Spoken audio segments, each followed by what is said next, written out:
Өткен жылы қазақ кино әлемі біраз туындылармен толықты. Алғаш болып көктем мезгілінде драмалық жанрдағы «Өмір-ай» фильмі жарық көрді. Көліктер жарысын бейнелейтін «Ритм города», белгілі ақын Абайдың әкесінің ашылмаған қырын көрсететін Құнанбай туындысы да ел назарына жол тартты. Олардың ішінде комедиялық «Свадьба на троих» фильмінде айтпай кетпеу мүмкін емес. Мы сделаем самую лучшую свадьбу в этом городе. Я тут составила список гостей. Я тут половину даже не знаю. Это свадьба.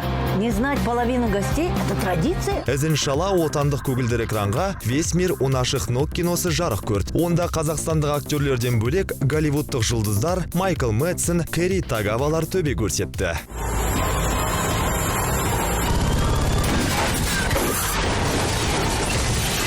Голливудтық демекші үлкен экранға шетелдік фильмдер қазақ тілінде жол тартты. Нақтырақ айтсақ, Золушка мемлекеттік тілде сөйледі. Сонымен қатар Кек алушылар фильміндегі кейіпкерлер де қазақша төбелесіп ұрысты. Британдық Джеймс Бонд жұлдызды соғыстар қаһармандары да ана тілімізде сайрады.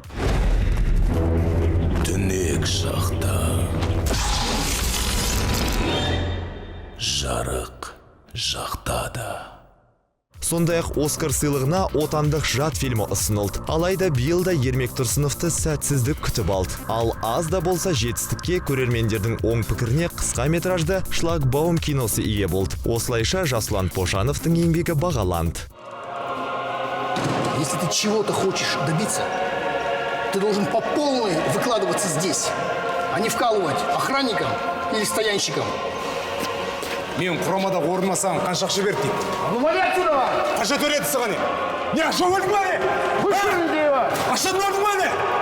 Қанша берді ме саған? Жылдың басты актрисасы атағына Аружан Жазылбекова лайықты болды. Себебі ол отандық бірнеше туындыларда төбе көрсетті. «Свадьба на троих», «Рекетир» фильмінің жалғасында, күзде жарық көрген «Побег из аула» фильмдерінде рөл бұйырды. Ал желтоқсан айында «Қос бірдей» кино жарық көрді. Жаңа жылдық «Алдар көсе» және Әсел Садвақасованың «Тырнақалды» туындысы «Адель» фильмдері көпшіліктің назарына ұсынылды.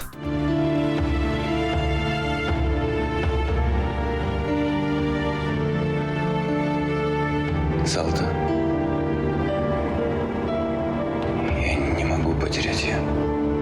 Биылғы жылы тың туындыларға аз болмады. 2016 жылы да кем болмайды деп сенеміз. Ел назарына ұсынатын сапалы, мағыналы дүниелер көп болғай.